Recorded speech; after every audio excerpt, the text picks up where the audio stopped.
रंजीत, आखिर कब तक हम इस मकान में सड़ते रहेंगे? हर बार तुम यही कहते हो, अब लेंगे नया मकान, तब लेंगे नया मकान। तुम जानते नहीं हो अंजलि, शहर के बीचों बीच मकान है अपना, और ऐसी प्रॉपर्टी मिलना बड़ी बात है। और बस थोड़ा पुराना ही तो हुआ है। यहाँ हर सुख सुविधा है, लेकिन अगर तुम चाहो तो मैं जंगल के बीचों बीच नया मकान बना देता हूँ। अरे आपको क्या फर्क पड़ता है? फर्क तो हमें पड़ता है ना, जो सारा दिन इस छोटे से मकान और तंग गलियों में दम घोट घोट कर जीते हैं। और क्या फायदा ऐसी सुख सुविधा का जहाँ हमारा दम घुटता हो। अपनी पत्नी के कहने पर रणजीत प्रॉपर्टी डीलर से बात करता है, जो उन्हें नदी के उस पार एक प्लॉट दिखाता है। अरे ये नाज पीटा डीलर कहाँ ले आया हमें? अब क्या नदी में चप्पू चलाकर उसोर जाएंगे हम? अरे ऐसी लोकेशन ज्यादा समय तक खाली नहीं रहती, होटल वाले जल्दी से लपक लेते हैं। अरे इतनी खुली जगह पर सांस लेने में भी कितना अच्छा लगेगा आपको, रिश्तेदारों में खूब नाम हो जाएगा आपका। देखो ना रंजीत, घर के आगे नदी बह रही है। जब 2 मंजिला मकान बनाएंगे ना तो सबके यहाँ पर्सनल कमरे होंगे, और जब बालकनी में खड़े होंगे ना तो ठंडी ठंडी हवा आएगी।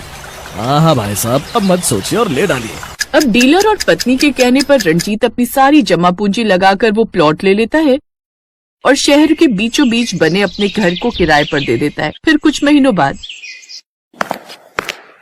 अरे आप तो ऑफिस जा रहे थे, वापस क्यों आ गए? अरे बोट पर लोगों की भीड़ हुई पड़ी है, बिल्कुल भी जगह नहीं थी बैठने के लिए। तो अब दूसरे रास्ते से चले जाओ। तब तो मैं आधे दिन के बाद ऑफिस पहुंचूंगा। अब आज रहने देता हूँ, छुट्टी कर लेता हूँ।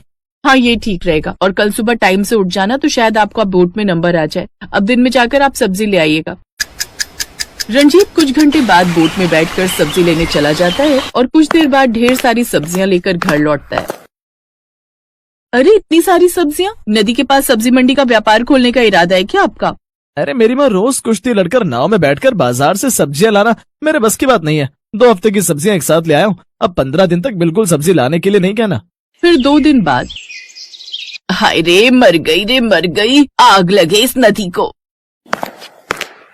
क्या हुआ माँ जी? अरे क्या हुआ क्या, घर में बैठे बैठे बोर हो रही थी, इसलिए घर से टहलने निकली थी तो पूरी गली में नदी का पानी भरा हुआ था। हाय लगता है मेरी हड्डी चटक गई। हाय रे मर गई। अरे जल्दी से डॉक्टर को बुला, मुझसे ये दर्द बर्दाश्त नहीं हो रहा। लेकिन माँ जी यहाँ कौन सा डॉक्टर आएगा? इसके लिए तो हमें नदी पार करके जाना होगा।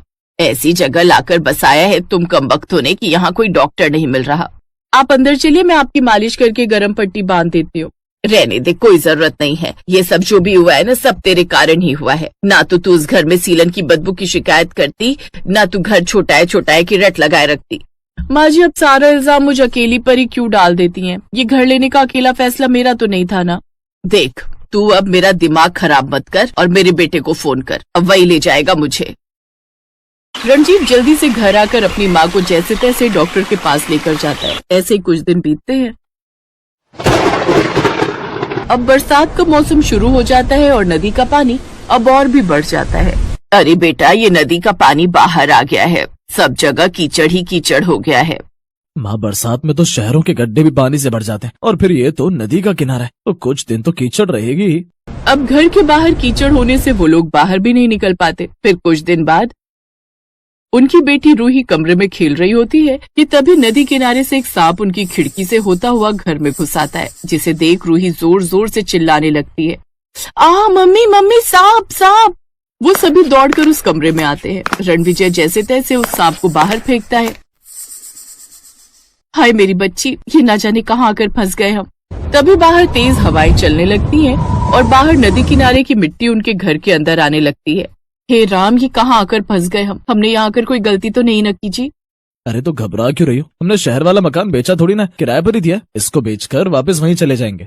3 दिन बाद अचानक नदी का पानी काफी बढ़ जाता है। खबर में दिखाया जाता है कि पड़ोसी राज्य ने बांध का पानी छोड़ा है और निचले इलाकों और नदी किनारे बसे घरों का बाढ़ में डूबने का घर है।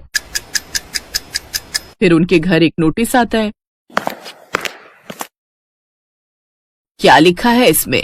माँ इसमें लिखा है कि हमें जल्दी से घर खाली करना होगा, और अगर ये घर खाली नहीं किया तो पड़ोसी राज्य से छोड़े गए इस पानी से बाढ़ का खतरा बढ़ जाएगा और घर तक डूबने का भी डर है। और अगर ये घर डूब गया और किसी की जान चली गई तो इसमें सरकार की कोई जिम्मेदारी नहीं होगी। अरे ऐसे कैसे चला जाएगा? इतने पैसे लगाए हैं इसे बनाने में। माँ भी ये सब सोचने का वक्त नहीं है, जान रहेगी तो ही रह पाएंगे ना इस घर में। चलो हम सब अपने शहर वाले घर में ही वापस चलते हैं।